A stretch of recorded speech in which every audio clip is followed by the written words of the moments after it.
We have a great crowd. Thank you all for coming out. This is the first one of 2024. Welcome to the Lost Marsh Golf Course, and I have good news. Mayor's Night Out could get a little bit boring sometime, and we had coffee donated. So it's right over here on your right. It's donated by Itza Coffee. So thank you very much. Itza, could you stand up so we can give you... Where are you guys located? Where are you located? 1720 Calumet Avenue. Thank you. 1720 Calumet Avenue. Free coffee. So I'll try not to be boring, but if you fall asleep, it's on you. But Councilman Mark Kowinski is having a medical procedure done and mentioned that he couldn't make it today. So we're going to jump right into all the action. So thank you for coming to Mayor's Night Out. We've done these. I've been mayor. This is my 21st year as mayor, which is amazing. Thank you. Couple boos. There's a couple boos. I know. You're just being nice.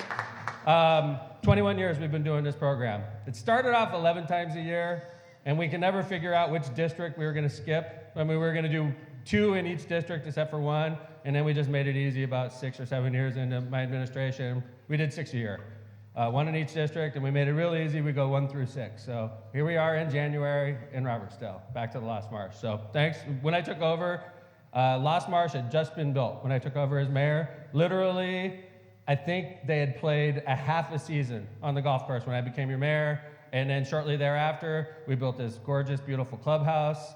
Brought in a restaurant, and things have been doing really well ever since up here. So, and of course, we have the Emerald Green Restaurant located right over there. They are open during this time of year, and this is the time of year they're usually not getting as much business. So if you could help frequent the Emerald Green Restaurant, I know they'd appreciate it. They're doing very well in the summer, as you can imagine, in the spring during the season, but when it's not golf season, it's a little bit harder. So, and we still charge them rent, so please help them out, okay? We're gonna go ahead and get started. Hi, Sharon. Good evening. Sharon's the personnel director for the city of Hammond. She also helps at Mayor's Night Out. She's on your left, and on your right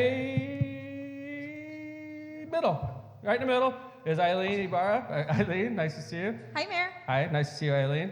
I just screwed up your last name, didn't I? Ibarra. No, okay, I didn't know, because we were, never mind. I'll just get into it later. We don't need to talk personal business in front of everybody. So thank you, Eileen. Eileen's special events coordinator for the city of Hammond. She runs our Festival of the Lakes every year, does a great job. So let's go ahead and get started. We usually start by introducing department heads. I'll introduce Sharon already. Like I said, she runs College Bound, she runs the personnel department, and helps at Mayor's Night Out. That's not on good.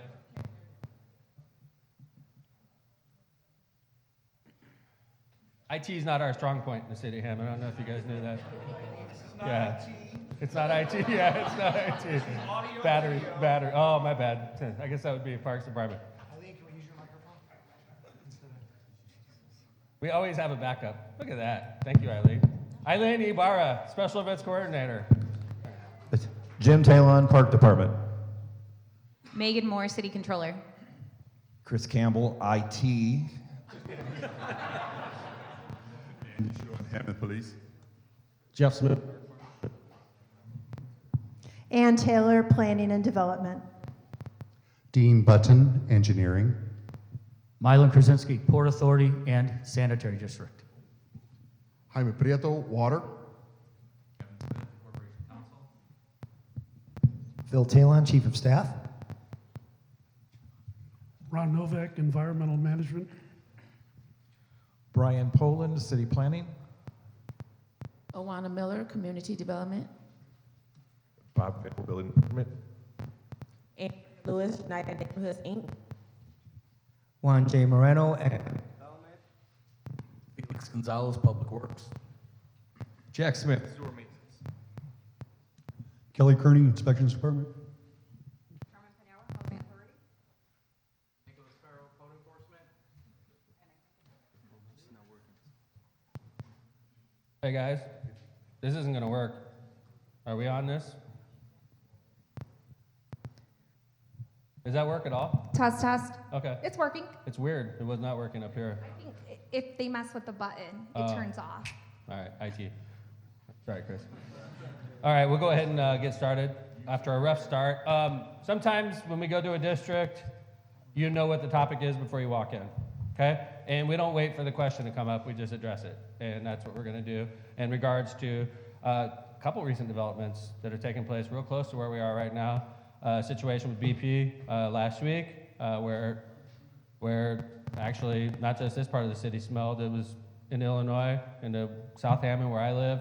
City Hall had very strong smells, so we're gonna cover that. First, we're gonna cover Cargill though, which is a repeating problem, and we had a meeting actually with Cargill representatives today. So I wanna start off, Ron, it was about 5 days ago, I believe, when we first got this. I got a couple people texting me directly because I give out my cell phone number, and a lot of people in this audience, I think the first time I gave it out publicly, I stood right here during Mayor's Night Out and gave my cell phone out, and I get a lot of phone calls, and I got a couple that said, the sound at Cargill is unbearable, and it's been bad before, but it's unbearable currently. You were getting multiple complaints similar? This was Friday, 12:30 in the morning, all the way till about 6:30 in the morning. Cargill had a problem at their particular plant with what is called flash dryer number 1. And we called the plant and talked to the superintendent on duty and said, our phones are lighting up, texts are lighting up, people are complaining about the noise. The noise complaints, when we look back at the ones we got, were from Robertsdale all the way into the city of Whiting at Sheridan Avenue. That's over a mile away. This was a loud noise, humming noise that woke people up. So I talked to the superintendent there. The superintendent said, we've cut back on production. That didn't solve the problem whatsoever. Called back again and said, you guys got to do something more to stop this particular noise. It did stop at 6:30 in the morning when the plant manager came to the plant and said, shut it down. They tried starting up again at 7 o'clock in the morning. Same problem occurred. They shut down. They were looking for why all of a sudden was there a problem at their facility. And so over the weekend, they looked at things inside the ductwork. Was there any loose sheet metal? Was there any problems with the flow that was going through the plant? They looked over everything and started up Monday. There was still a problem. We met with them on the Dyke Road and said, you start up again, we're going to be watching you every half hour. We can't have this lower quality of life noise affecting not only Robertsdale, but the city of Whiting. Tuesday, we had a test with them, and they started up at 11:50 a.m., shut down 11:58 a.m. I was there. Never have I ever seen such a loud noise come out of a plant in the city of Hammond. And in my city vehicle, which is a pretty nice vehicle, my steering wheel was vibrating and my door that was facing the plant right onto Channel Road was vibrating. So that didn't work. They went back and looked at what the issues were, and they said initially there was a probe that measures the amount of air that goes into the burners in this dryer. This is like about a 5-story dryer. So when the fan kicks on, it goes through a series to get up to temperature. And at a certain temperature, these vibrations occur. Very similar there in regards to your car driving down the road and it gets 35 miles an hour and your wheel shakes a little bit, so you don't drive at 35 miles an hour, you drive at 40 or you drive at 30. Ron, could I go into a couple Sure. things?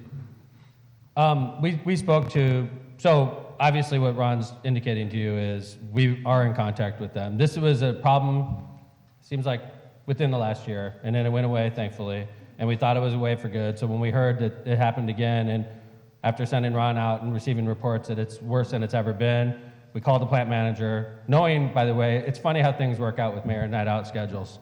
It's funny, because it seems like a lot of times I end up in the district. There's always something hot going on in the district at that time, just like this week. We have the BP smell, and then the Cargill noise, and then, of course, I got mayor's night out 3 days later.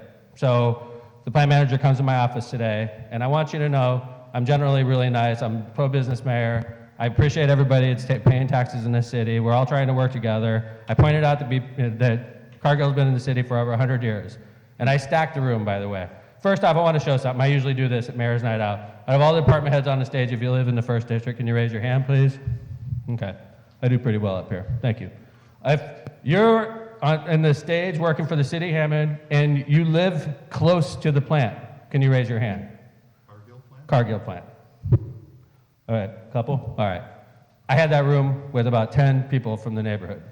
So the plant manager, who knows the mayor's pissed, is invited. He brings along another engineer that works there. They come to the mayor's office. I got the mayor, chief of staff, corporate counsel, and the room is filled with just people from Iversdale. People that work for the city, but they live in close proximity to that plant. And we sat there and stared at them.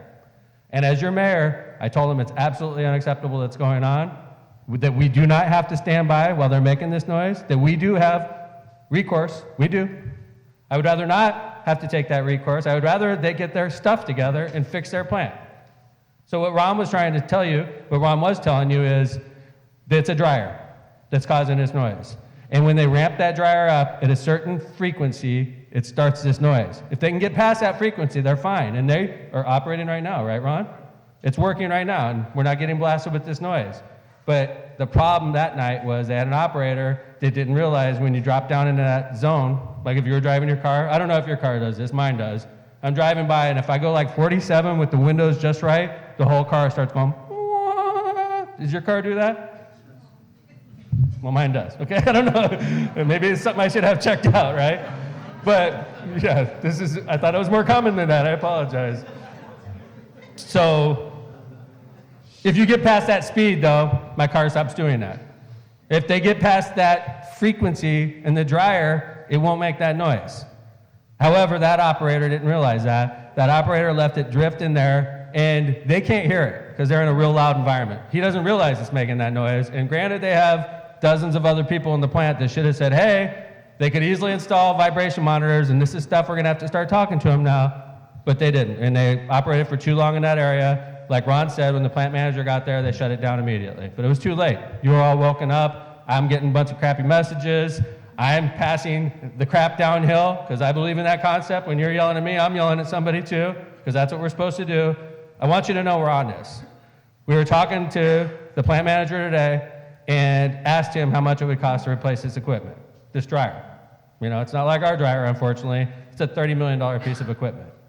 So now we're talking with, and it's 1960s technology they're using, which is lovely, okay? So we're talking, and I got my economic development team on this today, talking to them about things that we could do to try to help incentivize them purchasing this new equipment that's more efficient, that's more modern, that's quieter, and just better technology. So we wanted to start off Mayor's Night. We know that that's a problem. You make it always, the thing about Mayor that's awesome, when there's a problem in the community, I know. You make it clear. I'm the barometer. We get hit in City Hall. I get hit personally. Ron gets hit. Phil gets hit. We all get hit. And that's how it's supposed to work. So we didn't want to act like, oh, what's going on, First District? We wanted to start right off with that topic. So I don't know if you have any questions we can follow up with. Hi. Was this weather related? Yes. Could you? Freeze that we had? No, it's weather related though. It's a good question. Ron, you want to talk about the wind issue? Right. It's weather-related in regards to issues such as this, that industry, and we just got over a cold spell, and that also ties into the same thing that happened with BP because of the weather. How does that happen? I mean, that's great. I didn't realize that. How does that happen with Cargill? Well, what happens is you've got a different temperature of air going into the combustion. So that Interesting. needs to be taken into account. So one of the issues that they thought that was going to solve this, and it was human error that allowed this, along with the temperature probe being inaccurate. And so you get the wrong flow into the burner system, and that compounds the issue. Good question. Look at that. Okay, I understand. Can you hear me? Yes, sir. All right. So if they got one probe that froze up and failed, which happens, why don't they have multiple probes? And being weather related, I was in industry myself, I understand that. But I've also heard this in the summertime. Of course, I was going to bring that up. It happened in the summertime. I'm sure it's weather related because when it gets too hot, your airflow is going to be different, the velocities, Yes, sir. and same thing when it's colder and denser. Yes, sir. So, And I agree with you, though. It did happen in the summer, and it's not freezing cold then. But these are great points. And we don't get to inspect safety-wise. This is more relies on the state, unfortunately, when it comes to the regulator, Your engineering department is on top of this. I hope Okay, so, if you got too. one probe failure, maybe you need 2 or 3 at different levels and in different sides. Yes, sir. Agree. And I want you to know, and I'm sure they're watching. I hope they're watching, because I told them I'm going to get yelled at tonight. I'm going to get yelled at, and I had nothing to do with this. I did getting yelled at because of you. I told them that, and I knew it was going to be tough mayor's night, and I'm a good mayor. That's why I'm here taking the heat, because that's what you're supposed to do. Okay? But I want you to know we do have recourse, sir. If they Actually, it put me in a deeper sleep because Well, it didn't put everybody in a deeper I sleep. didn't hear the Chargers racing down the boulevard. It didn't put everybody in deeper sleep. Man, that was- Good. All right. It was like a violin playing. So we do have recourse, though, and I hope it doesn't come to that because, they're an integral part of our supply chain, and if they're down, and they're down right now, and when they're down, it backs up, and so I want them to work. They're a big taxpayer in our city too. I want them to be successtional, but this has to work. You guys are more important to me because I understand that because they were here 100 years ago. I've only been here Yeah. 45. I know 45 is pretty respectable, though. So Yeah. So I was 10 when that's you my moved here. story, and I'm sticking to it. I love it. Thank you, sir. Right Hi. over here, Mayor. What's that? Right over here. Oh, I'm sorry. Hi. Hi. Quite honestly, it doesn't matter who is here first. It's just a matter of being a good neighbor. Agree. We've had this issue before, and they were able to rectify the situation for a while. So I think that they can again. It's just a matter of do they want to. They are a global billion-dollar company. Agree. In fact, and I agree wholeheartedly, but I think it's good for us to try to incentivize them to make that $25, $30 million purchase by offering incentives like tax abatement, something like that. We do that for Unilever and other industries, though. Yeah. Yeah, nice. I appreciate it. But at the same time, this is a problem, and I want to try to help solve it. But I acknowledge and I appreciate your input. Thank you. And I think, yes, ma'am, we'll come right to you. I think if that plant manager that was in my office today, I think if he was on watch 24 hours a day, we would never have this problem. Unfortunately, he was asleep when this happened, and then there's somebody else on watch that doesn't know the plant as well as the plant manager, and they allowed it to drift into that frequency that causes the vibrations. It's not acceptable. I'm not making excuses. It's not. I agree. That's why we're watching, I promise you. We're not going to sit back, okay? Yes, ma'am.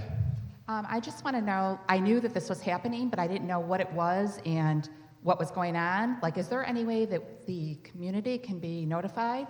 Like, what's going on? What is this noise and what's happening? Yeah. I mean, this one happened at like 2 in the morning, right? 12:30 in the morning till 6. Right. And then the next day, I would think that we could get stuff out on Go Hammond and try to get information out. That would be incumbent upon us to do that. Because they're usually, don't they reach out to you, Ron, when situations like this occur? Sometimes, but this, They didn't this time? You called them, actually, right? the company, yes, absolutely. Yeah. I appreciate and ma'am, all my department heads are listening right now. I think that's a great recommendation. Okay. Yes, ma'am. Agree. Yeah, Questions just on out this of topic? curiosity. Hi. Oh, hi, sir. Curiosity here. A dryer, the theory is it turns, right? What's that? The theory is that it rotates, it turns to dry, Yeah, I guess so. basically. That's my dryer does. I don't know if It that. sounds like a maintenance problem to me. I mean, bearings, belts, coupling on a motor. What kind of maintenance goes into it? What Yeah. kind of quality of bearing goes into it? I used to work there years ago. That place has changed 2 times over, So I think a lot has to do with their maintenance Okay. and whatnot. I appreciate it, sir. Something to look into. And I mean, I wish I could look into that, but I want you all to know that, and I forgot who mentioned this today. I think it was Ron or Mylan, actually. I think it was Mylan that said, back in the day, all the executives at Cargill used to live in Robertsdale. And if a noise was like that was happening, they would hear it and they would self-regulate. But now all these people move off to where they move off to, and they could care less when they're sleeping at their house, and that's unfortunate. But I live here and you live here. I promise you, sir, we're on this, and I know you're not happy right now, but hi. So actually, you touched on a good point. Being this is an ongoing issue, is there any sort of sound monitoring in place out there? And I guess the second part of it, are there options for acoustic shielding or some sort of wall on the Cargill side Yeah. to make life better for the people on the other side? That was one of the options they tried 3 years ago, and that seemed to be pretty effective in regards to reducing the noise. So we recommended that if that worked back in 2021, when we had an extended period of time, try it this time. They looked at putting that up, a wall with insulation around the base of the fan area, but they found other options, and when you find that it's a combination of worker issues in regards to operating the facility, that's one thing that won't solve. But if there's an equipment issue, which they also have, that needs to be fixed. So we gave them all of the options that we know of that were utilized at the plant. Is there an option for cost sharing, maybe on an easement of the property, so the city can also help with that? And also, what about the sound monitoring? Is there any sound monitoring in place out there for detection? They did a sound monitoring study back in 2021, indicating that, the frequencies where this was at. We don't have that capability.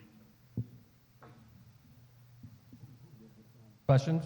Who did the sound monitoring? Us or them? That was a consultant they hired.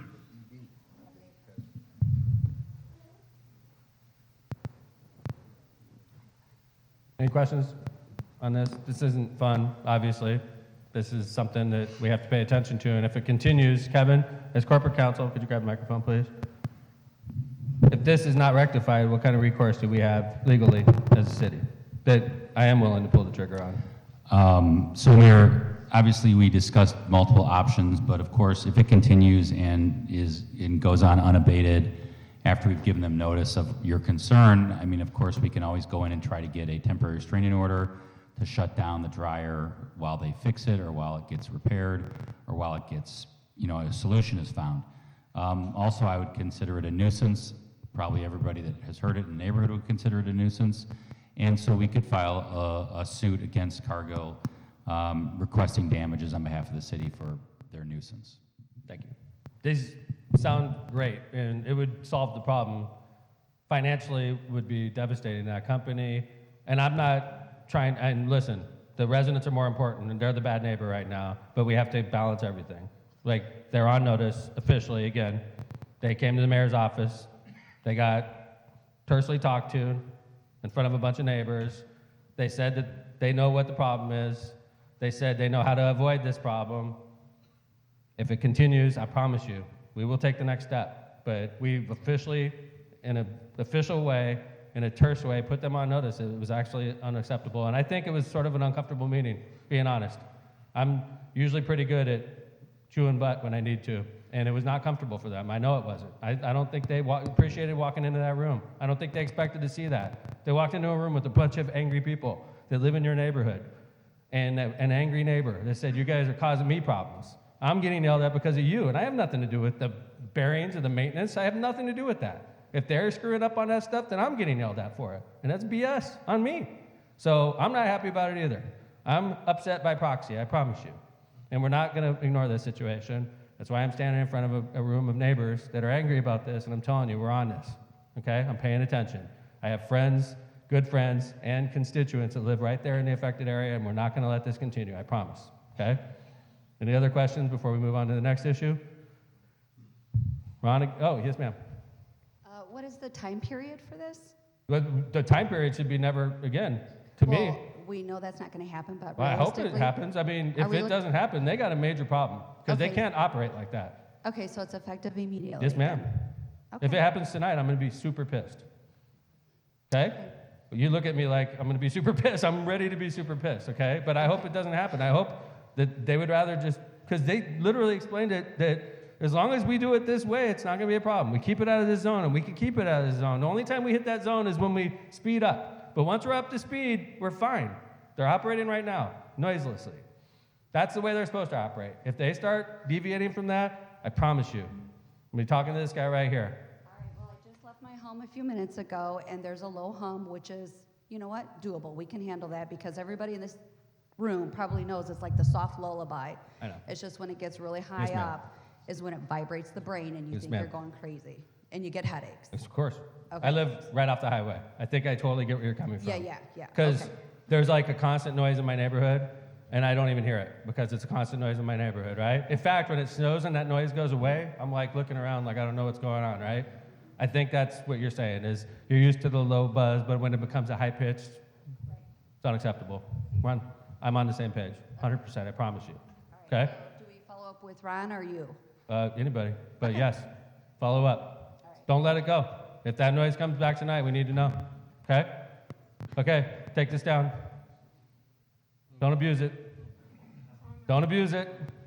Okay? 219-798-0513. Okay? Don't abuse it. That's my cell phone. Okay? Text me, preferably. Don't call. Just text. The noise is back. This is what we did last time, and it worked. Okay? Cargill, you're watching right now. I gave my cell phone number to about 100 angry residents. If that noise comes back, they're going to text me, and I'm going to be pissed. Okay? Okay? That's my cell phone. That's the only one I have. All right. BP. How come we don't have someone here from Cargill? Just Because out I of didn't want to, curiosity. Huh? being honest. Huh? I don't think that it's nice to bring a developer, somebody that runs a business in here to get yelled at. It's sort of my job. Believe me, I did a good job, sir. Okay. I did, okay? But at the same time, we need to do business with these people. They pay a lot of taxes, so it's my job to take the heat. But I gave it to them, I promise you, okay? I promise you. I don't do that very often. They came in and I was not happy and they were surrounded by angry people. It was not a good meeting, I promise you, sir. If it comes back, we're on it, okay? I'm on TV. I'm standing in front of you. Don't do it, please, Cargill. Seriously, nobody wants to get involved in the huge litigation with the multinational company. Nobody wants to do that, but we can't live like this. We all agree. So hopefully their bigwigs are watching. So, all right, this BP, Ron. This is another thing that's really not in our control, and in this case, it wasn't even in our city, but it affected us badly. Oh, well, it was the tank just in our city, right? On January the 18th at 2:30, people came into our office at City Hall wondering why we had a natural gas leak. We didn't have a natural gas leak at City Hall. Looked at the wind direction and speed. Look at City Hall coming out of the northeast. Two potential companies, BP, Safety Clean. Called BP Security right away, gave them our after-hour phone number, said, what's going on at the plant right now? Safety Clean did not answer any of their telephone calls. Turned out to be that we traced it back to BP tank 3622, which is right at the intersection of White Oak and 129th Street. This is the second time they've had a release at that particular tank, and the product is dirty oil gas. Benzene, toluene, and mercaptans. Mercaptans is what you smell when you smell natural gas. Natural gas has no odor.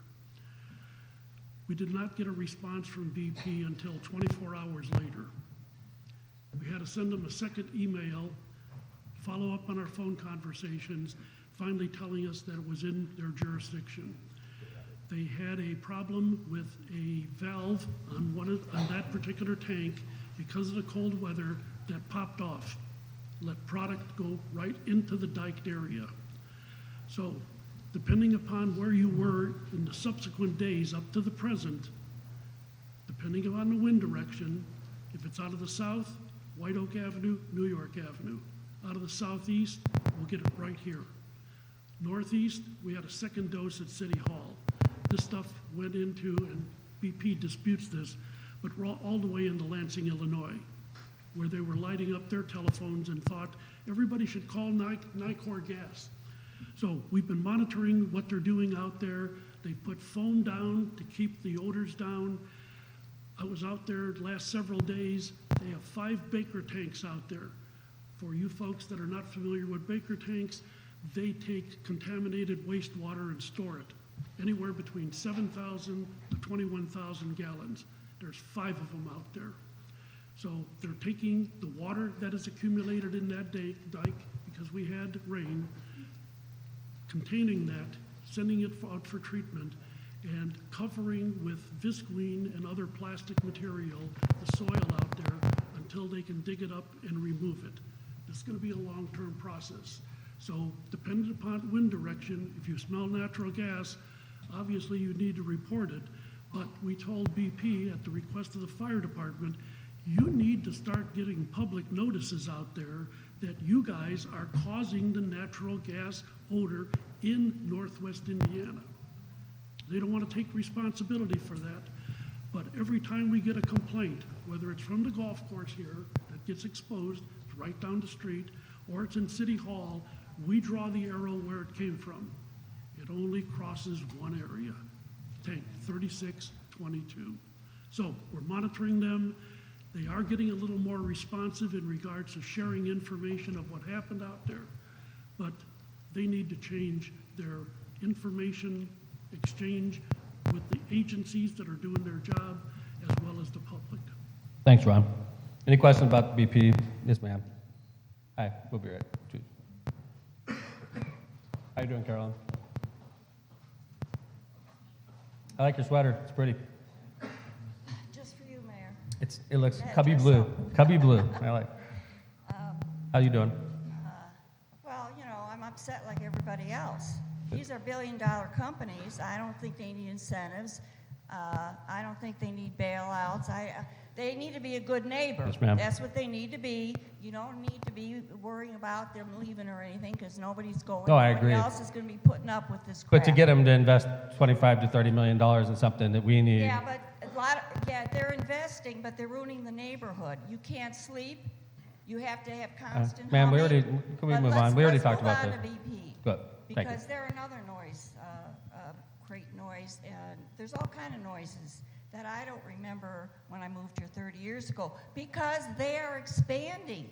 When you move, yes, they've been here 100 years, but they keep expanding and getting bigger and bigger and bigger, and the neighborhood's still the same, so they become a problem, and they don't adjust to their expansion, to the needs of the neighborhood, who don't want to hear the effects of all that industrial expansion, which they get millions of dollars of write-offs. BP is getting, I don't know, $94 million to be a hydro hub of tax money.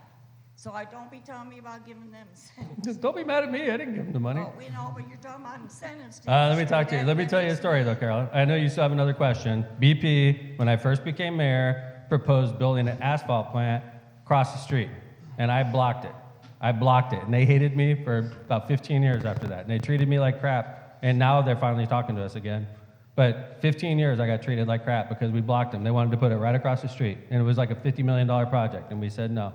So I'm not on board their agenda always. Well, I was on that too. I know you were, and I appreciate it.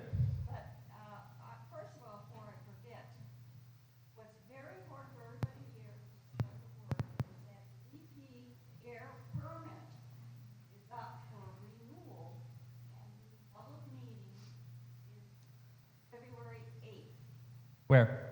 at East Chicago Central High School. Thank you. February 8th. Minutes from here. Yeah. What time? There at 6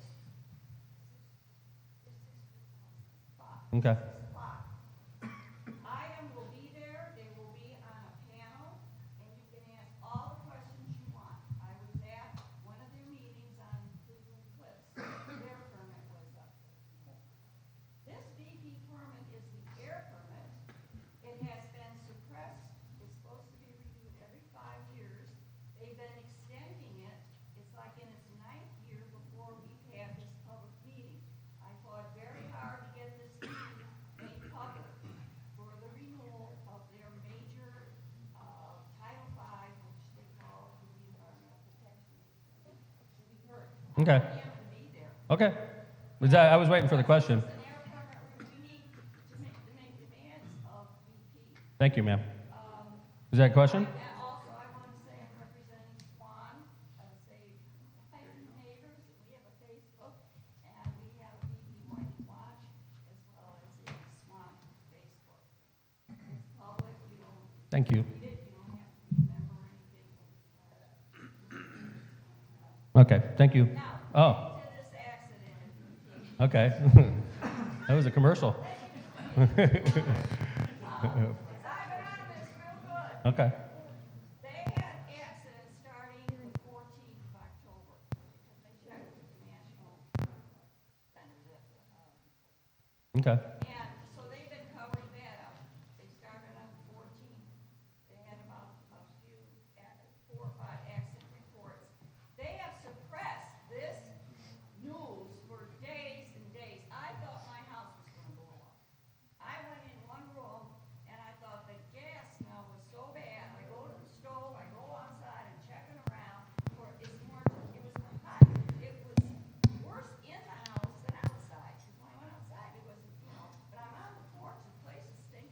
It's scary.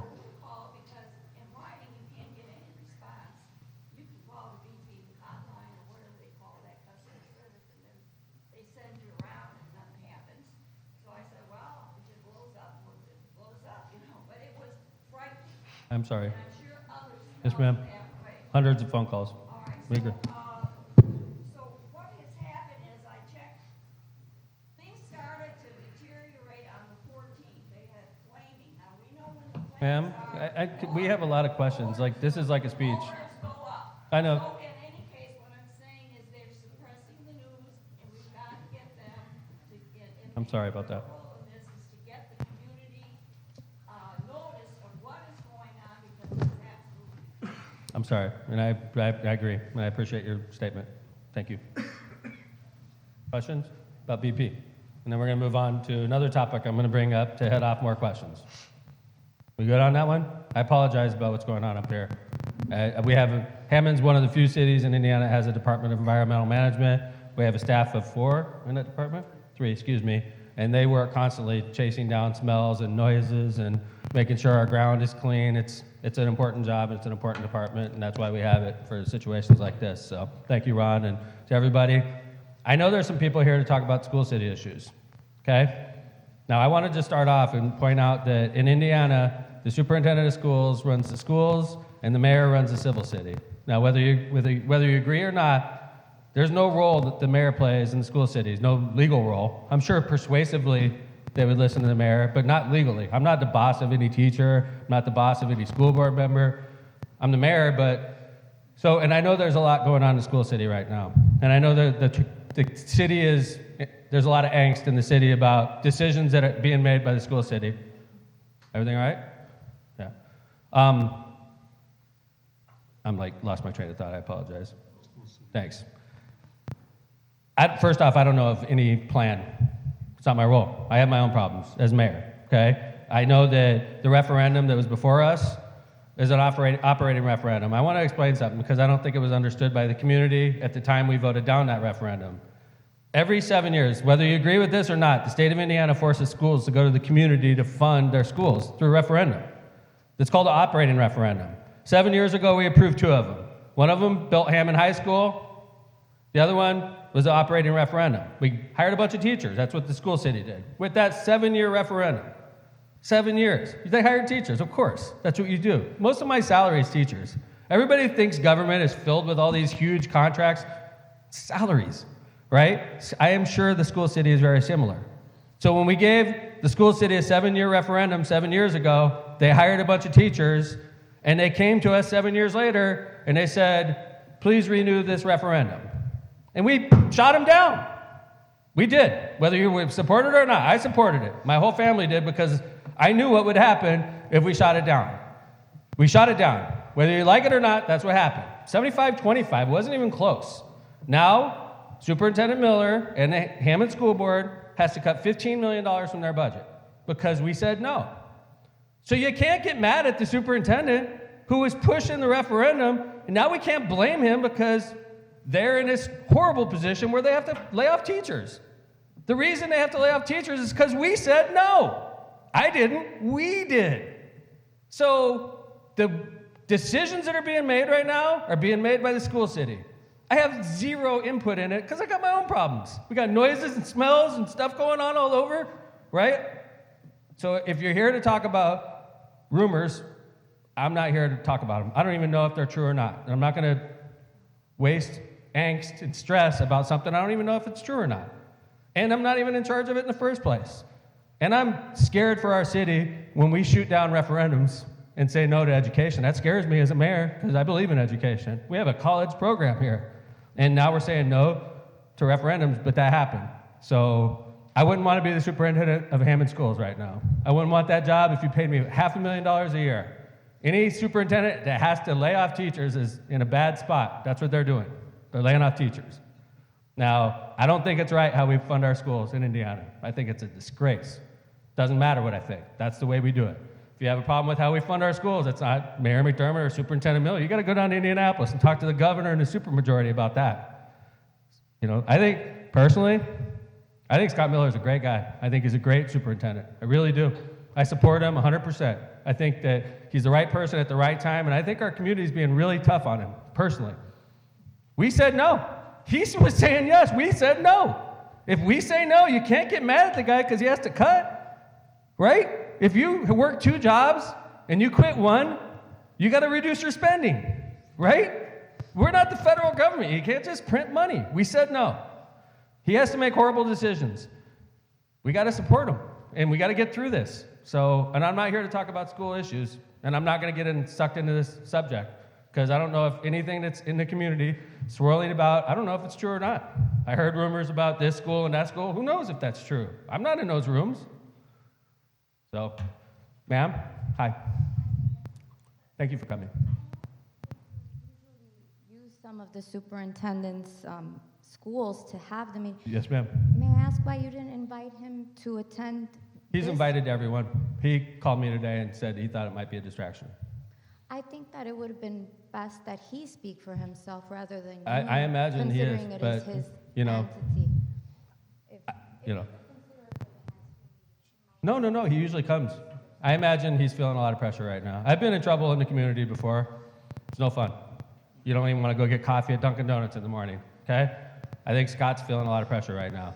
My impression of that guy, he got hired. Did you know he lived in Cherville with his big family, okay? He lived in Cherville. He was a Hammond teacher.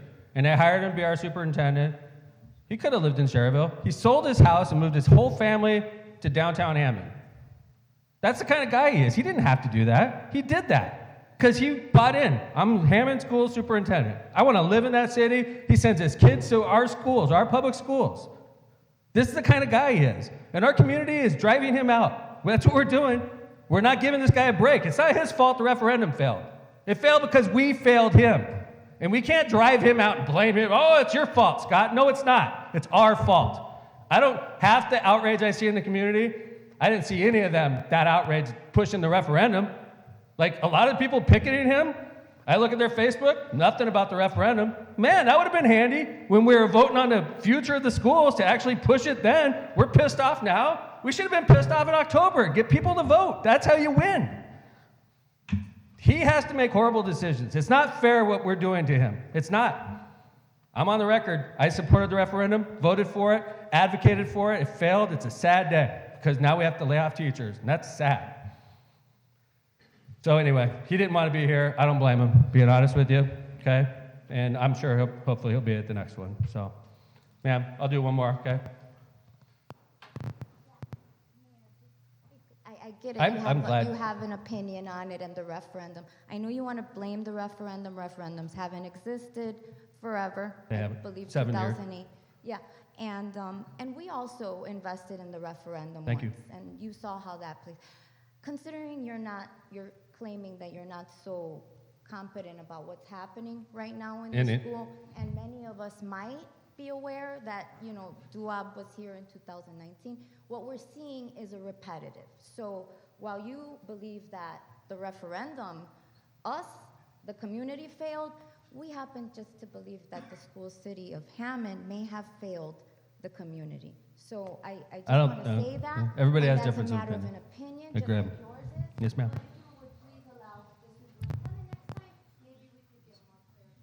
But yeah, I think honestly though, if I brought the superintendent here, there's people in here that wanted to talk about Cargill, and that may have distracted from that. And there's a lot going on in this city, and I know what my job is, and I don't love the fact that I have no input on the schools. I personally think the mayor should. I do, but I don't.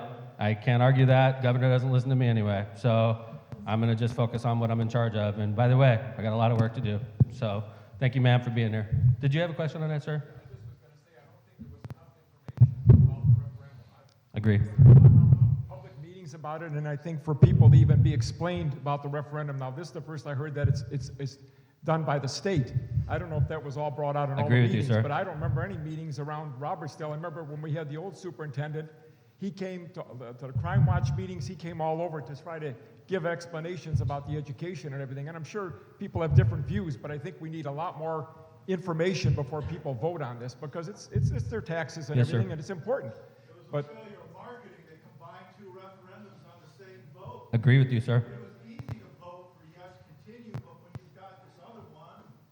Agree. Agree. You know what's interesting? We're getting sucked into this topic, and I'm trying not to. You guys are bringing me in. I'm trying to get out.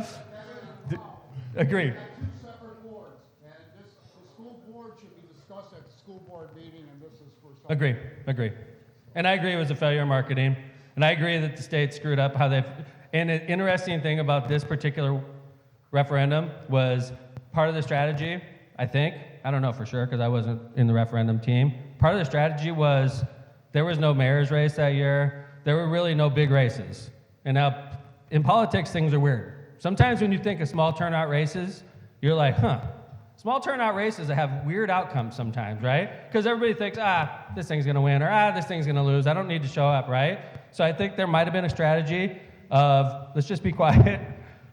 It doesn't sound smart in retrospect, but I think part of the thinking was, if we get all of our people to show up, and we just because I had the feeling they were fearful of what you said, sir. There's 2 referendums and people are gonna rally and rise up and beat it. I think part of their strategy was, let's just go low profile and see if we can muscle it through with our employees and stuff, and it obviously didn't work. It lost 75-25, but we got issues in the school city. I think Scott Miller's a good guy personally. I realize people may have a different opinion, but I do feel that way. I've met him a number of times, and I don't always say that about people. Sometimes I say the other thing. So anyway, thank you guys. I don't normally clog up a meeting with topics like that at the beginning. We're gonna get to your questions now, okay? So thank you. Some questions, there was one whole page of questions. We're gonna forward those to department heads, if you don't mind. It was like a bunch of questions, like an essay kind of thing. We're just gonna tackle those off camera probably. So we'll try our best. Where are we? Hi, Eileen. Here. Can you provide an update on Yes. All right. Dean? Kevin said Dean? All right. Okay. We're talking about the, Are we talking about the parking lot? I mean, the This says Clark High School, not the parking lot. the actual school itself? Yes. Or Okay. the football fields, I should say. All right. No, They're this talking is about Clark the High School, building. not the football fields. not me. The actual school? Yes. Okay. Yeah. I was like, Kevin said Dean. I said Dean. Although I'm I like, do why am have a saying question Dean? on the football field, so we can go to that one next. Okay. What's going on? Good. Let's talk about what's going on at the high school. We're going to talk school city issue again. I'm trying not to. They have a really dumb law in Indiana. It's extremely dumb. Okay? I don't know how to better explain it. And it's a law that penalizes cities like Hammond, older cities with school districts that are shrinking. Okay? This law says if you're in a school city, a Hoosier school city, and a school building opens up, you have to offer it to a charter school for $1 before you could offer it to the city or anybody else. So, can you imagine where we have the school city, they have a building, Clark High School. What's it worth? I don't know. Let's just say $1 million. It's not worth $1. Let's just say it's worth $1 million.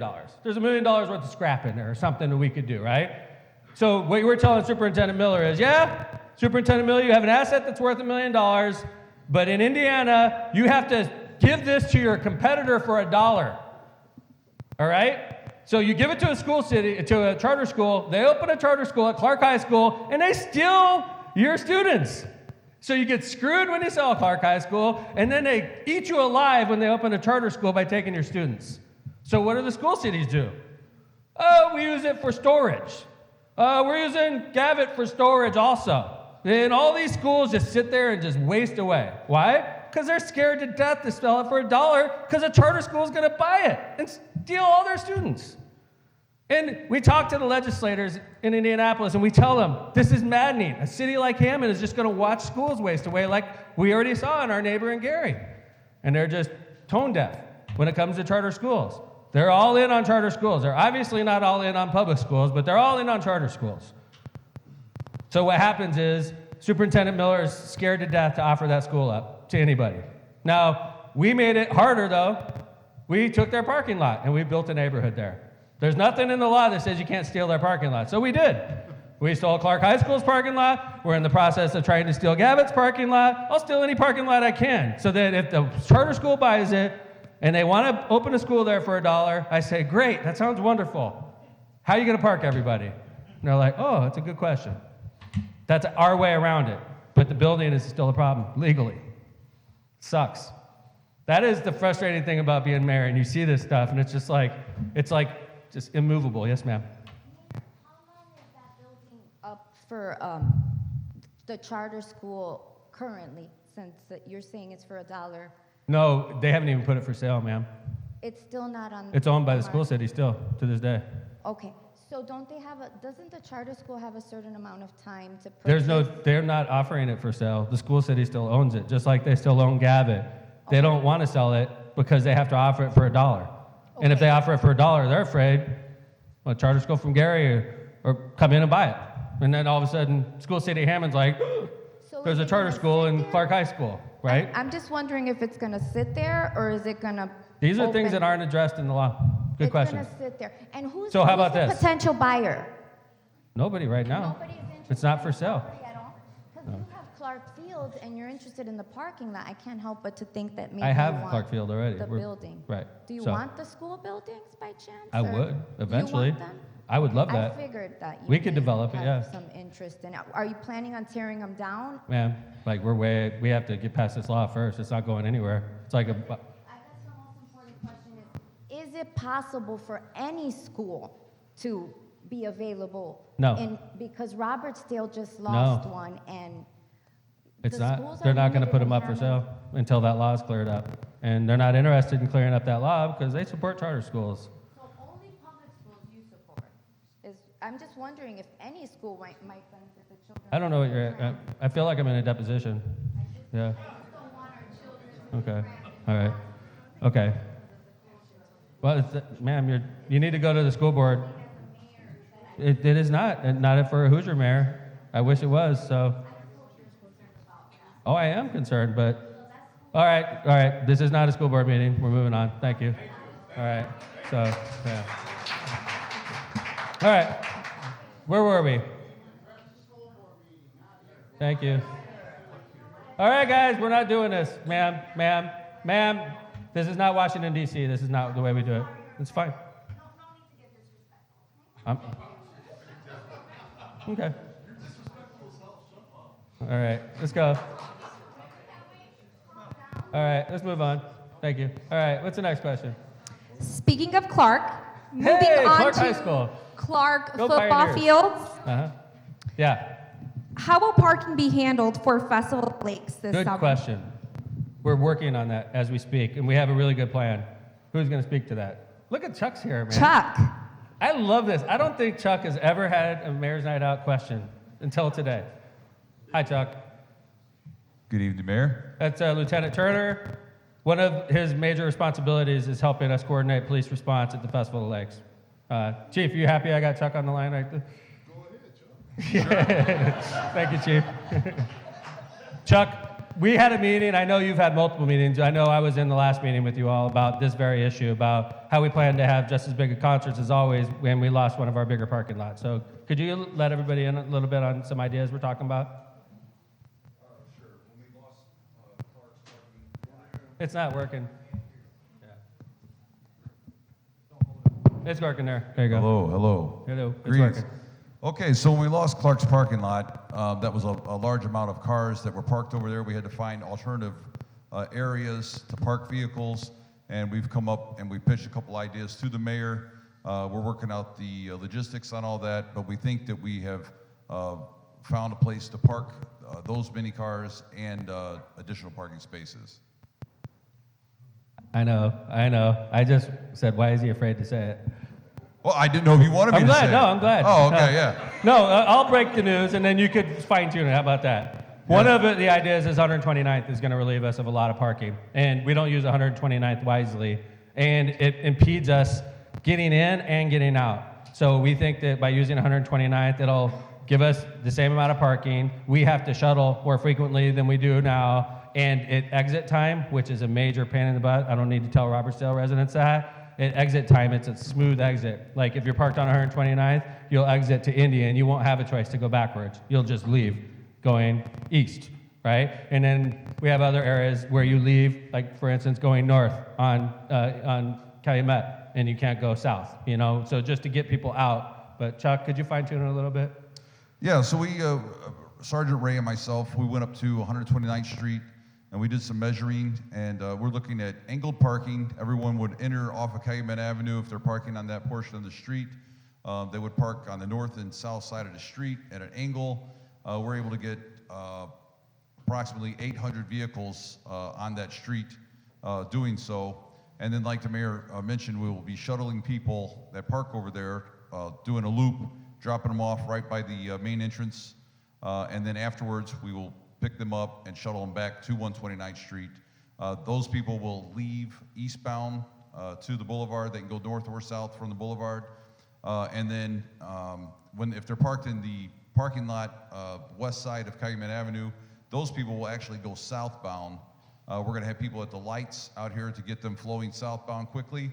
And we're hoping that almost no traffic goes to the north, because Clark Field used to exit all through the neighborhoods and all to the north and all through Robertsdale. We're looking to alleviate that and send them southbound and east. There will be a barricade there, so we want everyone to go to the boulevard. We will have officers on 129th at exit, sir. Just like officers or staff, just like waving them right through to get to the boulevard. Okay? Not during the fest. Not at nighttime, not during the shows at night. You won't be able to use 129th unless you're going towards the boulevard. But neighbors could get through, ma'am. We're not going to make you. Yes, sir.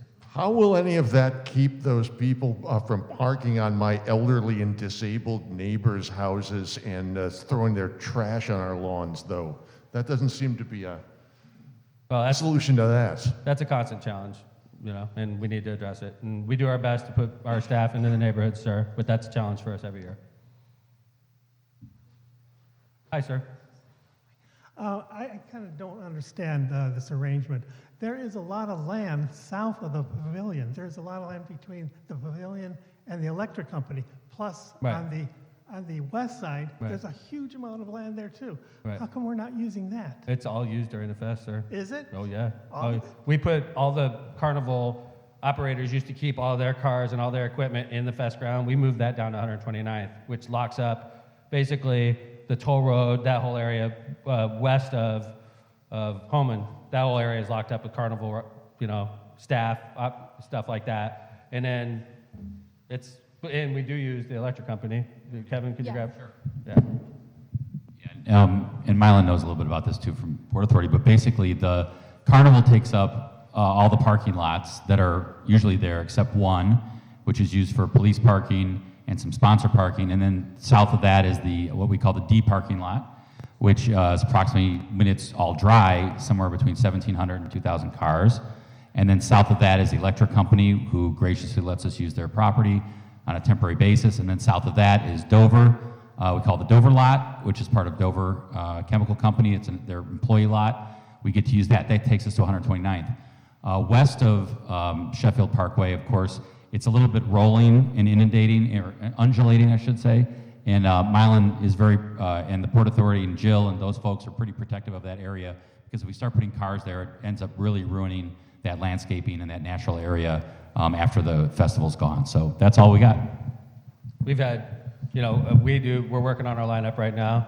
We do have good bands coming, and we do have this challenge facing us, and I wanted you all to know that we are definitely on it. We've had multiple meetings, and all those cars that used to park over there have to be placed somewhere. And we're looking at all options, so. And by the way, Forsyth Park is incredibly underutilized during the fest as well. And the gentleman that brought up the challenge with the neighborhood, that's a challenge that we accept and we work on every year, so. Not Mayor? always perfectly, obviously, so. Mayor? Yes, sir. Real Hi, quick. Mylan. Hi, real quick. Long time ago, when we first had the LPGA, the ladies tour, we did close 129th, and that's where we parked Yeah. folks that came to it and attended. And we shuttled people up at least to the golf course. So it's been used before. I thought you were going to sing The Day the Music Died for a second there. A long time ago. Dean will do that for me. Okay, thanks. All right. Yes, oh, yes, ma'am. Off the top of my head, I can't answer that question, but I know that my staff can. But this is like not set in stone. Okay, Oh, We're but working on it. Is the boulevard even open? The boulevard will be open during the show, right? Chuck? Yes, Indianapolis Boulevard will be open in all directions, and Avenue will be open in all directions. It's just if you normally take 129th, you'll have to find an alternative route, come in off of Indianapolis Boulevard to 121st and into the neighborhood. Just during the shows too, right, Chuck? Yeah, it's 5 p.m. 129th, like during the day, it'll still be open to through traffic. Until 5 p.m. at night, it'll be open like regular. I would have to go back down the boulevard like to Goslin. To get to your house? Where do you live, on New York? No, I live in North Hammond. Mm-hmm. You can take Calumet Avenue. Right. I promise you, everybody will be able to get everywhere. I promise you. Okay. All right. All right, let's go to the next question. Next question. When will Chef Avenue over reopen? Dean, and while you're at it, when was the dang Boulevard going to reopen? Why don't you answer that one also? Oh, yeah, the one from today, Mayor. 6700. They're both open now. Oh, yeah? Yeah, they're both open now. We do, there's a water leak by Dover Chemical. For the time being, we've reopened Sheffield Avenue. There's still work to be done in that area, but we knew that that was a problem with the residents and the motorists going through. So when is it going to be open, Dean? Sheffield's open today. Good. But it will reclose because there's... It was, what, 137th to like... 31st to 29th. 31st to 29th? Yeah, it was closed. That was a yeah. pain in the butt. Yeah. It has been, but there's a water main, service line leak over there to Dover Chemical, and so we're working with them. And Ron may jump in here, I don't know, but there's some contaminated groundwater in the area that has to sort of be cleaned up, and so as part of the dewatering, it gets very complicated, but we'll be shutting that down again in the near future. And Jaime, I don't know if you have any input on when that might happen, because it's a water leak. The problem with the water line leak is they're gonna have to dewater. On the Dover Chemical site that was put there by Kyle Chemical is ethylene dichloride in the groundwater and phenyl chloride. Suspected carcinogen and known carcinogen. So there's a concern. On their property. On their property. Yes. When you dewater, it's likely to put it onto Sheffield Avenue. Gotcha. We're looking to avoid that. Gotcha. And then it will get into our system. And, Right. Okay. All right. Long-winded answer. Did we answer your question? Remember that was? Thank you. All right. What is the status of St. Margaret's Hospital site in downtown Hammond? It's wasting away. While they're slowly not doing anything, we get to watch them go to Crown Point and build an entire hospital. They build an entire hospital, and they can't do anything with their wasting away piece of junk in downtown Hammond. And then, to see them celebrating and buying all this ad space and just, oh, Franciscan, they're just great people. They're bankers. They're bankers that don't have to pay taxes. It's profit driven. Thank you. So I'm already probably in trouble with the guy upstairs for what I've said about a bunch of nuns that run a hospital. So thank you. I appreciate it. But I'm the one that's going to get punished for it. So. Interesting question. We were having meetings just the other day. The question was, can't code get after the hospital because it looks like crap? And we literally had a meeting the other day. I was talking with our building commissioner the other day, said almost those exact same words, right? Bob? Yeah. Oh, do you want to grab? We were talking about this in staff just the other day. Yes, and they are doing some work in the field out there, putting in a new water line in. In St. Margaret's? To the wound center. Yeah. To what? The wound center. Oh, yeah. Gotcha. They're not doing any work at the hospital, taking it down. They're still, I guess, weighing their options, but they're doing some work in the field of the hospital. Okay. So maintenance so they could take the hospital down. Let me tell you all something now. We're gonna have influence. I don't want to sound cocky because they're listening. The city of Hammond is going to control that footprint. Okay? There's no way that the sisters that decided they were going to, shut down a hospital in a poor city are going to decide the fate of that property. There's no way. So I know that I had a meeting with the new chancellor at Purdue Northwest just the other day. I've met recently with Quantum Corridor, the leadership of an amazing prospect that, has state-of-the-art quantum speed type of data centers that we could get this type of access to downtown Hammond and make a major difference. And Purdue Northwest is excited about it, and I'm excited about it. I don't understand a damn thing they're talking about, but it's exciting because Because the types of businesses that invest to get this quantum technology that's going to be available in downtown Hammond, if everything goes right, downtown Hammond would be a node. It's not like a cable line. So picture this. There's a data center. It's on Cermak Drive in Chicago that's world renowned. It's speeds that you can't get anywhere else unless you're on a Department of Defense establishment or high-tech university, okay? This data center is going to be able to link to Hammond because of our data center. It's going to be able to come through our city after it goes to the University of Chicago, which is going to be a node. A world-class university, Chicago. And it's going to be a node. It's going to have this data center access at a node there. The next node after that, we're making a strong push for downtown Hammond. If we could get this located in downtown Hammond, I imagine it would probably be located at this location. And we could take a real negative and make an amazing positive out of it. And I really think we have, I'm not just fluffing, I'm not just talking about stuff that's possible. This is completely attainable. And this data center has given us a whole different crowd that we're talking to, and these people have big money. And we need this type of thing. And downtown Hammond's attractive. And I know that a lot of us that have lived here a long time look at downtown Hammond, we have our own notions about what downtown Hammond is, but that line that's going through our city right now, has anybody driven down by the old, the current Gateway Station, seen what they're doing along Sheffield? They're completely redefining our city. North Hammond's going to be different 10 years from now for the better. You're going to see people from Chicago moving here, people with money and jobs. People. I want the money. I want the people with dough to move to our city. I want young professionals to move to our city. And I think if we start thinking differently about downtown Hammond, because it's seen better days, I acknowledge that, but there's probably about $200 million worth of investment taking place in downtown Hammond right now. And that's no BS. $200 million investment in downtown Hammond right now. We need to reinvent ourselves, and we get a lot of help right now, a lot of federal money going on. So, sir? Just a couple of questions. I brought it up a couple of years ago. Columbia Avenue is in real bad shape. I know they said they didn't have the money or... Which part? Columbia Avenue. Oh, are you talking down by City Hall? Columbia Avenue, the whole Columbia Avenue is pretty bad. The whole thing, okay. The whole thing. Jeez. And also 129th Street is getting pretty bad too now, but I don't know what's in the budget as far as that goes. And then one of the last question is the new homes being built in Robertsdale then, are they getting a tax abatement No, or sir. not? They're No, not, sir. okay. No, I didn't sir. know for sure. I don't believe so, right? No, right. Yeah. Thank you. And these are, so no on that. I appreciate that. One of the things that we did that was real smart, that I wish Hammond did a long time ago, was create something we call the Capital Improvement Board. This forces all the money into a board that's controlled by the engineer who chairs it, and council has 3 appointments, the mayor has 3 appointments, and the engineer chairs it. And they literally get 68% of our gaming money, and they spend it on projects that they prioritize. Now, this allows us to get projects that were harder to finance before done, and I think it's a good thing. I wish we had implemented this during the glory days of the boat. I really do, but we can't argue about what happened in the past.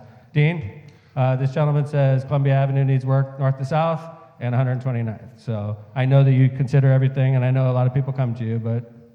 So the plan is to do a resurface of Columbia Avenue in 2025, if we get state funding for that. Just a resurface. We have a bigger project plan in the future because there's utilities in that corridor, and this is between 165th and Michigan. Basically, that's the worst area. With infrastructure, that's the worst area, right? Yeah, I mean we're partnering with NERC, who's given us a $800,000 grant to do a study on Columbia Avenue to figure out what we're going to do in that area. But the sanitary district has very large sewer lines. The water department has very large water mains that are aged and need to be replaced, and so we figure it's about a $25 million project all in, from 165th to Michigan, right, because there's some big lines in there. And then 129th, we'll look at it at this point, but we do have a lot of streets that are also in pretty bad shape. State Line comes to mind. We have some others in Robertsdale that also come to mind. Okay, thank you. All right, we're going to focus a lot more on questions now because I want to make sure the questions get done before the end. So, Can you talk about Hammond Animal Control's operation? Is Hammond Animal Control designated as a kill shelter? I don't know if it's a pretty horrible designation, but I don't believe it's no kill.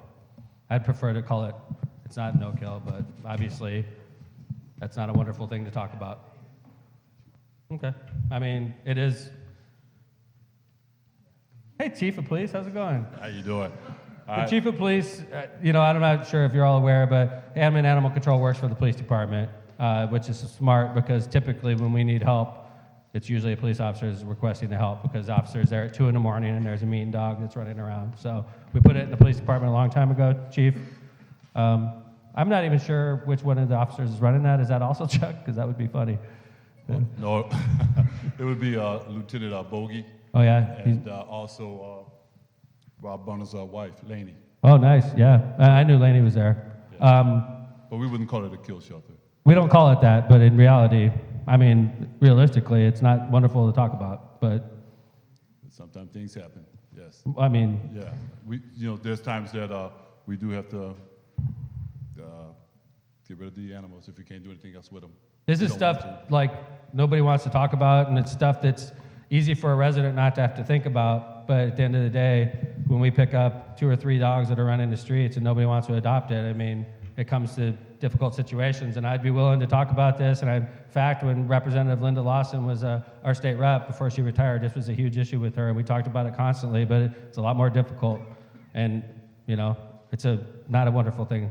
I'm a dog owner myself. I love animals. I've been told that if the animal is, not totally feral and okay, they do try to work with the humane and find a place Yeah. to put it. But sometimes, like you said, there's no option if an animal is, Sometimes, I'll be honest, I haven't been to animal control. In fact, I should probably go. I haven't been there in a while.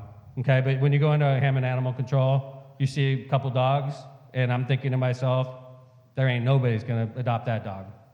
Because there's just dogs that are just mean, and they don't look nice at all. And they're like, "Rah!" when you're coming up, and it's like, these people need to realize, this dog needs to realize you're supposed to be putting your best face forward here, right? And this is not his best face, right? So it's a thing that nobody wants to talk about and think about. Unfortunately, mayors have to think about and talk about stuff like this. So, yes, sir.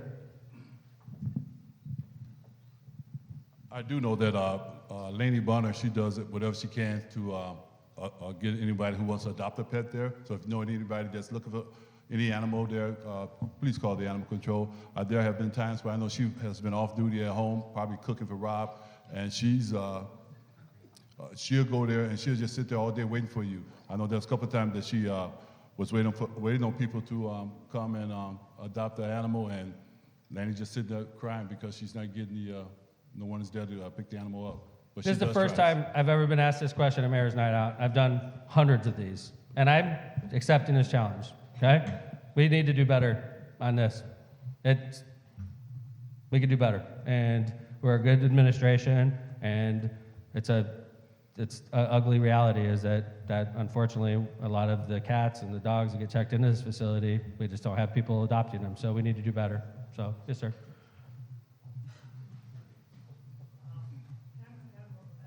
Has a Facebook page out Yes, sir.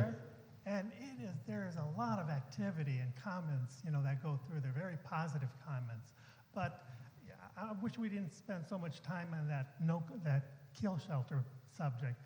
I was more interested in the operations. What's your intake? How many? What's the statistics? With regards to the operations. I don't know myself, so. You don't have a department for this? No. Oh. They work for the police department. Yeah. I would gladly see you after the meeting, sir. for all that information. Well, I'm sure, we didn't come here with knowing that we were going to be asked about the statistics in the animal shelter, but we can get that kind of. Well, or not brag. This isn't a wonderful subject. Believe me, I know this isn't anything people want to talk about because people aren't adopting and we get overwhelmed. It's nothing. I agree with you. We could do better, and we're. Okay. Thank you. I appreciate it. Right over here, Mayor. Hi. Hey, Mayor. Great coffee, by the way. Thank you. It's helped me answer difficult questions.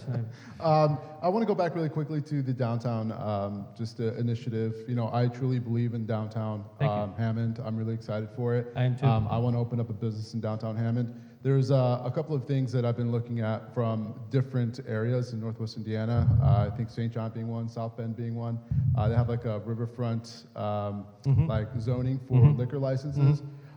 Knowing that there's going to be hundreds of new apartments coming in, and you yourself said that you want young professionals to come in. There's nothing down there, right? There's nothing Agreed. down there for young professionals to hang out and Agree just, with you. chill, right? So my question to you is like, is that ever on the radar Oh, yeah. for a new business that wants to open up whether a restaurant, small coffee shop with the liquor license, whatever the case is, to have that opportunity? Right now, there's nothing available for liquor licenses. Agree with you. Well, first off, no, I appreciate it. I'm going to pass the microphone to Ann, so if you can grab. Ann's the head of planning and development. I appreciate that. Liquor licenses in places like St. John, Cherville, they could go for a couple $100,000 each, and they're very limited. In Hammond, because they're population based, we usually aren't hurting on liquor licenses. Actually, I think we have too many, personally. But, so like, I don't think you're going to be, so when we're approached on the Riverfront District idea, and this isn't the first time I've been asked that question, it's a different problem that Cherville has where they literally, they buy them like securities and they sit on them and they're worth hundreds of thousands of dollars in Cherville, right? But in Hammond, what's a liquor license going for, 25, 20? Right, okay, so it's a different situation here. And I appreciate your question.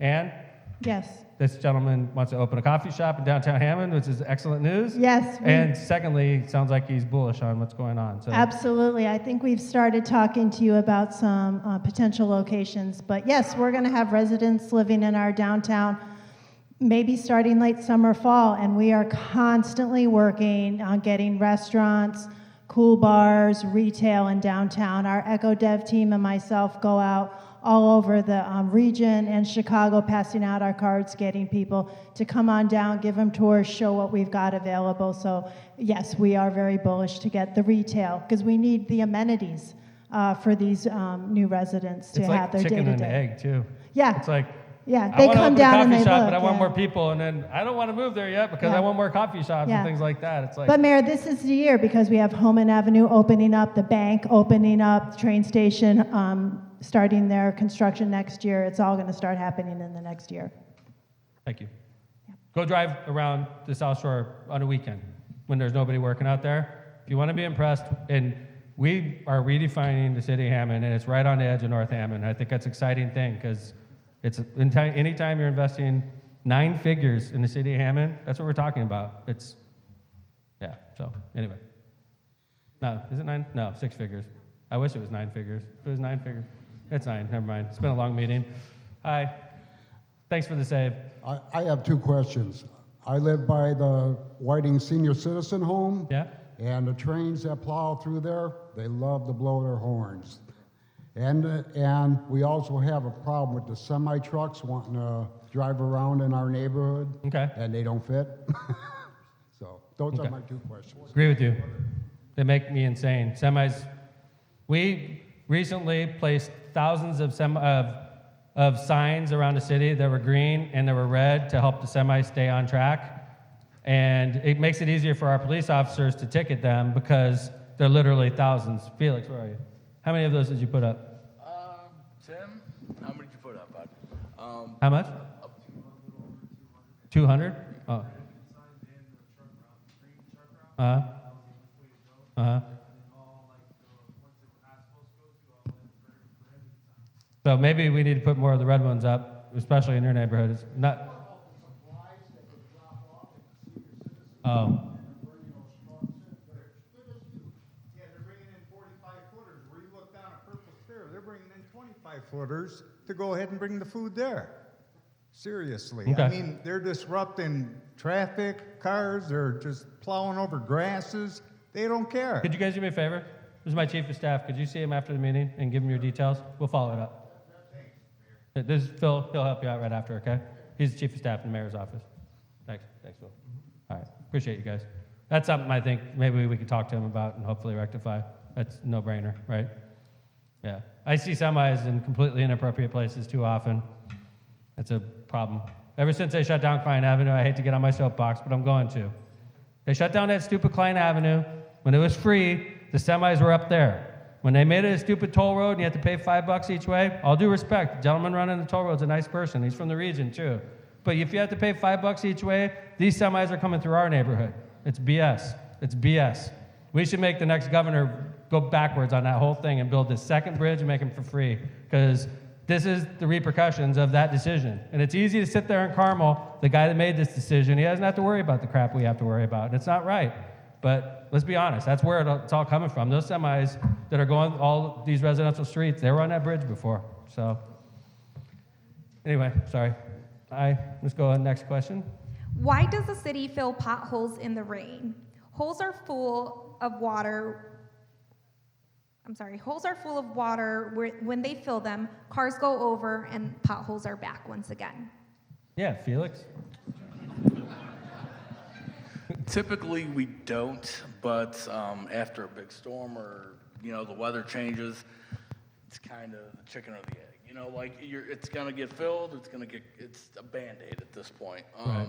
So typically, So what you're we putting in try right now not is to- literally a Band-Aid, right? Yeah, because as soon as we get another snow, our plows are gonna tear it up, so we're constantly. Is that what you guys call a cold patch? Yes, yeah. So cold patch is going in right now. Yeah, so constantly you get a snow, we're out there right after we clean up the snow, patching the streets, because it's just tearing it up back and forth. It's a Band-Aid, so. It's a Band-Aid until you could actually use Yeah, till we asphalt. put hot patch in, Hot patch. or in the summer, with the weather, not freezing and, the ice pops up, patch out of the hole anyways. When you get the nicer weather, it tends to work out a little better for us, so. Okay. Yeah, it's just a Band-Aid for now. Yeah, but if we have a pothole right now when it's cold out and the asphalt plants are shut down, we sort of have to live with it. Well- Either it's going to be cold patched or, Yeah, it's gonna be cold patch and it's gonna be a Band-Aid. and cold patches aren't that effective. Right. Well, it is in the warmer weather, but I mean, if you're, putting in a big hole in water, I mean, we're trying not to get somebody get a blowout, so. Okay. Yeah. Hi. We were driving the other day. It was pouring down rain. The holes are full of water, and they're dumping asphalt in them. 2 cars go over it, and it's a pothole again. I'm just happy to hear my people are working in the rain. That's great. I even said to her, look, your tax dollars That's at great. work. That's great. They're working in the rain. That's Yeah. excellent, right? 2 cars go over it, and it's empty. All right. All right. Appreciate it, ma'am. Thanks. Okay, let's go ahead and do the next question. Mayor, going back to Clark Field specifically, the residential development that's happening, we didn't cover that so much. A resident Okay. is interested in getting a Sure. little bit more info on I what's did. going You on know there. what? Great point. Kevin, I meant to have you talk about the whole process with the residential. We did. I thought Clark High School turned out great. Yeah. Yeah, okay, update on that. Actually, that's what I was talking about with Dean, and an update what's going on in Clark High School. But all the lots are sold. They were sold at auction, right in this very room. It was very exciting if you were there. And I know actually I see some people in here that bought lots, which is probably you looking for an update. Over the winter, and I'm gonna turn it over to Dean Mayor if that's okay in a second, but the plan is that the property, the Dean will update on the streets. The properties will be staked. We have a surveyor ready to roll with that, and they'll be able to access the properties. Of course, there's a requirement for them to begin construction within 18 months, and at that point, when the permits are ready to be pulled, the deeds will be done, and we'll go to closing. Redevelopment attorneys are ready to do that, along with Ann's department, and then the exciting new neighborhood will begin. Hi, Dean. Hi, Mayor. Robertsdale resident. Robertsdale resident, Could you yes, talk sir. about Clark High School, the infrastructure improvements? We're in the middle of putting in water and sewer utilities, and that's going well finally after some delay. We're likely having curb go in March, asphalt in late April, and so we'll stake the lots probably in April, and residents or property owners can start building their houses shortly thereafter. Yeah, just one thing to add, just because if any of you have gone out to like new subdivisions in south part of the county, you'll know that even though there isn't final asphalt on the streets, it doesn't mean you can't access your lot, doesn't mean you can't dig a hole, doesn't mean you can't move forward on your house.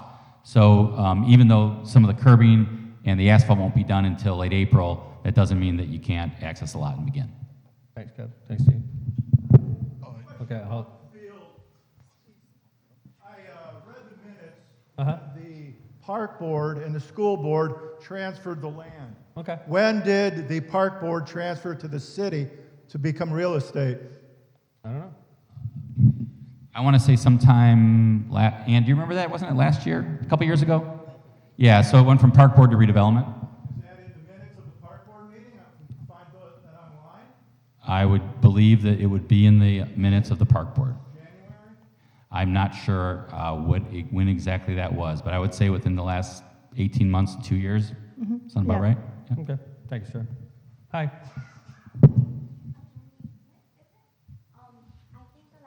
that we had, was it 45 lots that were gonna, or was it 35? 37 was, and I guess, are they gonna be allowed to dig basements, or are Yeah. these properties not? No, they It can. will be optional? Yeah. No, Okay, it's not I was optional. I just believe curious. they're doing basements, right? Thank you. I mean, there's always, everybody had questions about the water table. If you look at what happened at the lots over and Deedlow Parkway, you'll see that sometimes they build the basement up a little higher, and they do that in a lot of different areas. Like in Texas, you'll see it a lot with crawl spaces. And I mean, the Midwest is one part of the country where you get basements, but a lot of the country doesn't have them. They have basements that are up higher. And if you look at the lots on Deedlow Parkway, the houses that were built, you'll see the basements are up higher to deal with the groundwater. Thank you. Hey, good evening, Hi. Mayor.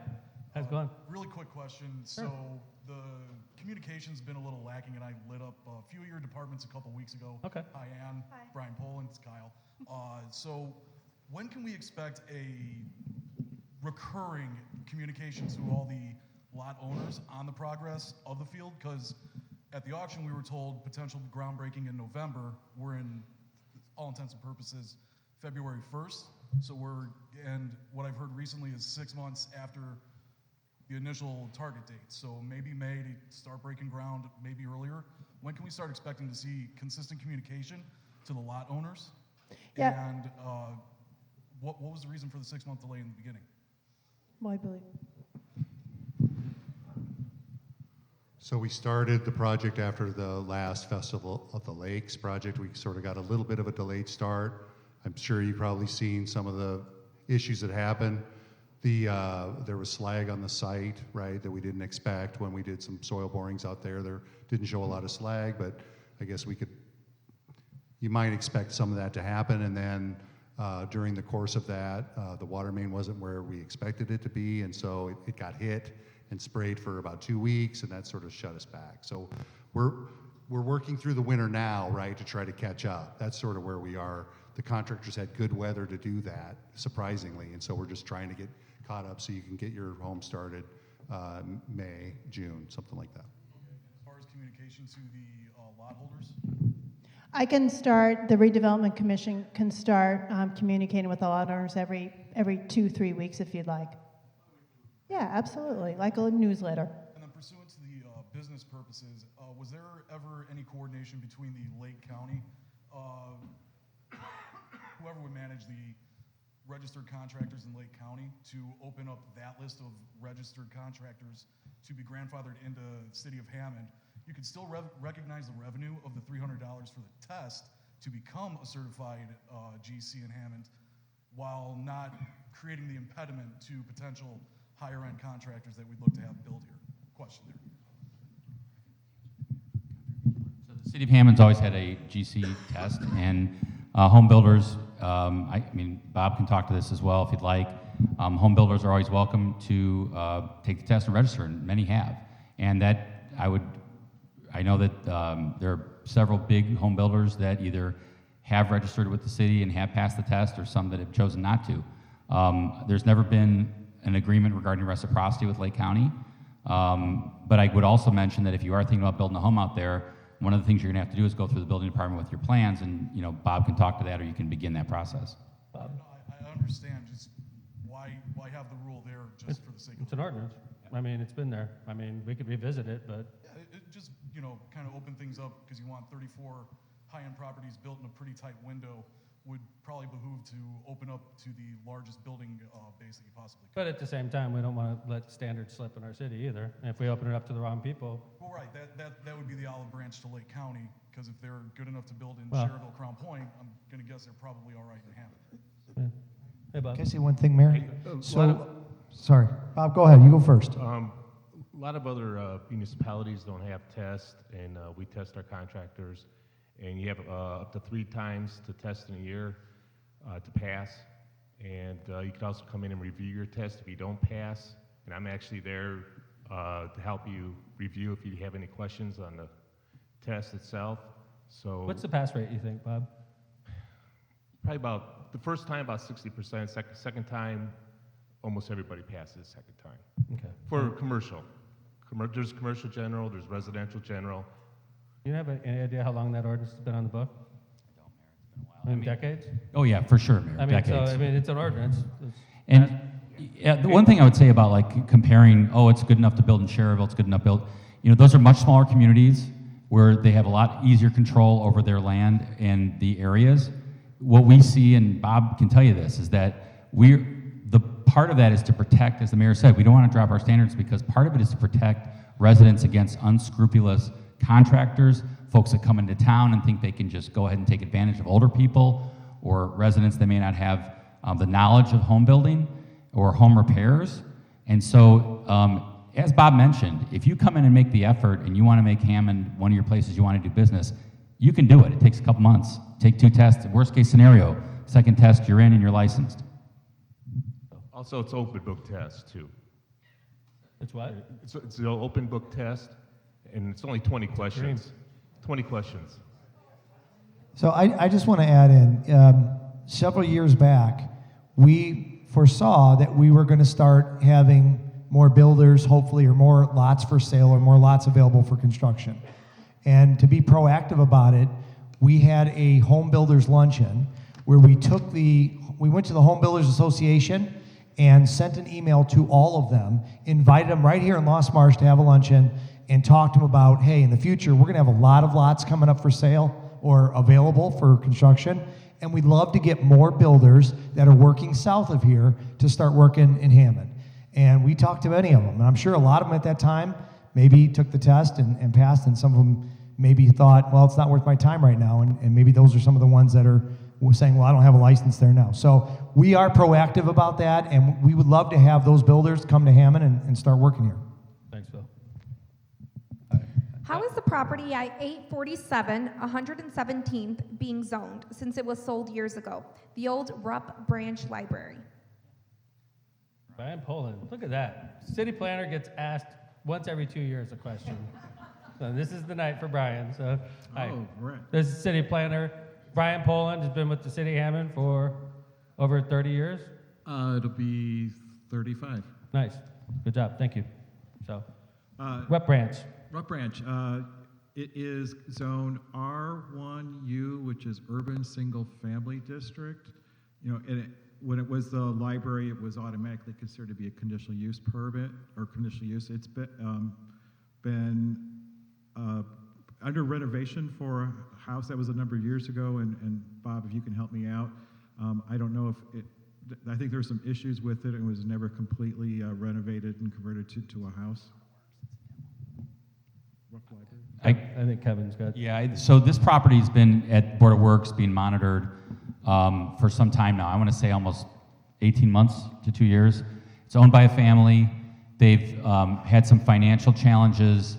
I know that I think it's the son-in-law that helps the dad that's trying to get it redone. And they're in front of the Board of Works about every two months or so to monitor progress. It's been a slow go. And all I would say is that from when we first got it it was actually on the demolition list for a while, to where it is now, is that it seems like there's progress. We want to try to work with people and understand their financial limitations and hopefully get them to the finish line. And that's what's been going on. If whoever had that question, I'd be happy to see him after the meeting to give him a better update, and I can try to get him some information. Thanks, Kevin. All right, last question, my favorite. Last question. This is from a resident. I want to inquire about the flooding to my property and how we are going to move forward. I have since last year contacted all department heads and no resolution yet. Okay, where is this person? I need more information. Hi, sir. Is that you? Good, thanks. I'm sorry about that. You're a North Hammond person, I take it?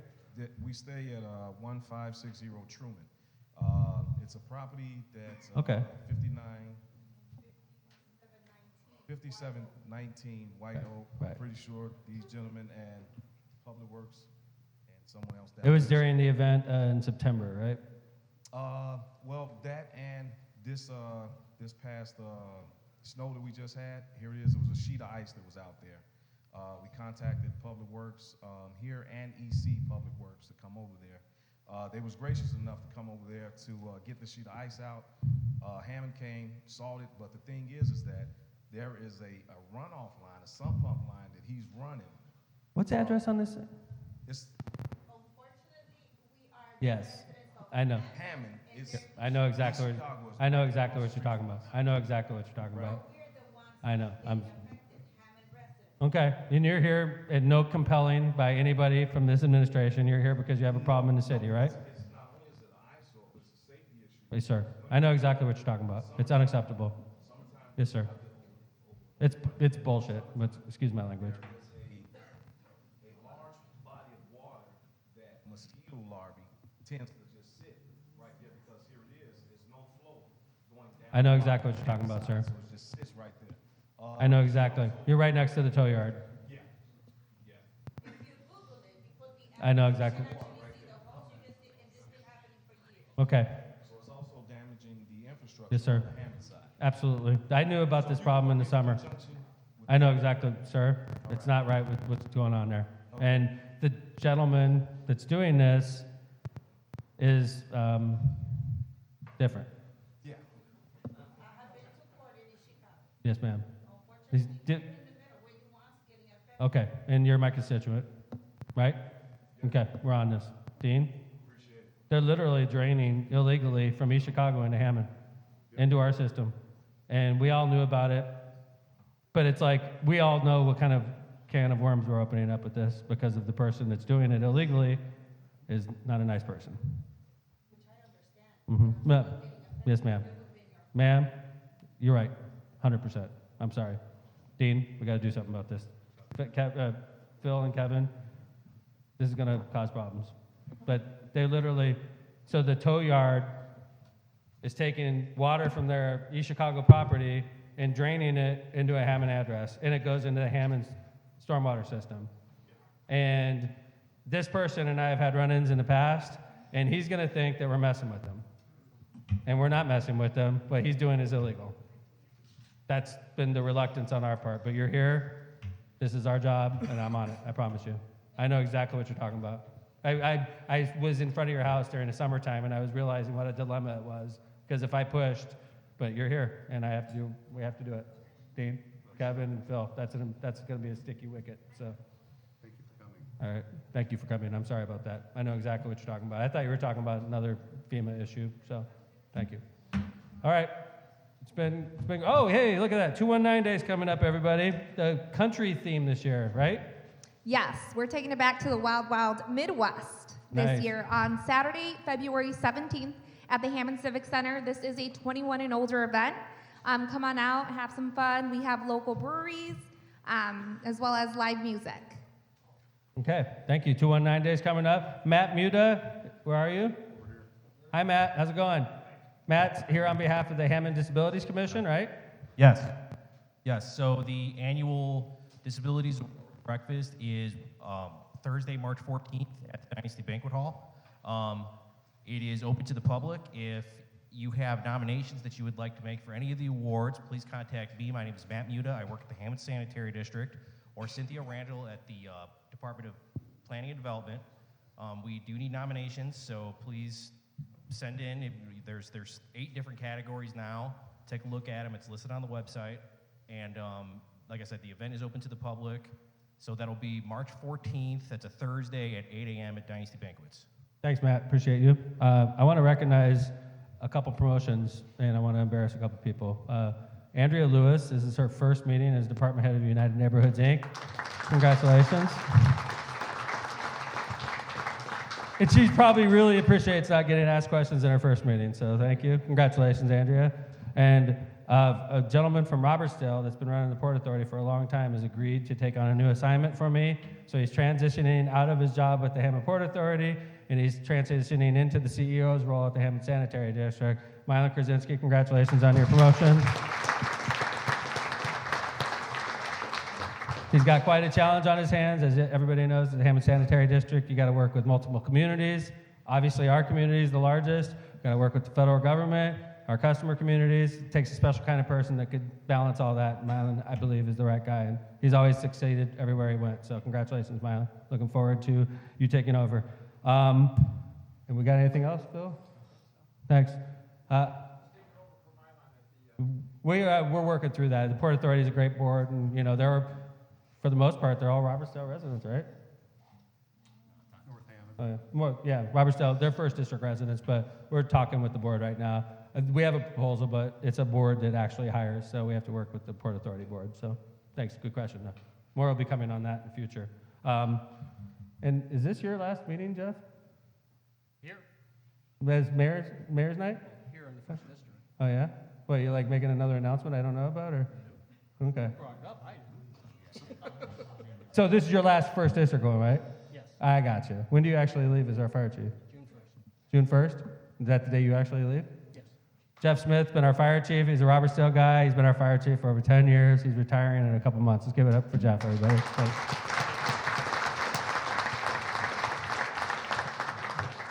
I appreciate everybody very much. You know, after 20 years, you reflect a lot, and one of the things I love about my job is my bosses. And you challenge us, and sometimes we don't do as well as you want, and I promise you we're always going to work hard trying to do what you need done. So thank you all for coming out to Mayor's Night Out. Oh, we got one closing. It's bad form, but we'll do it. Sure.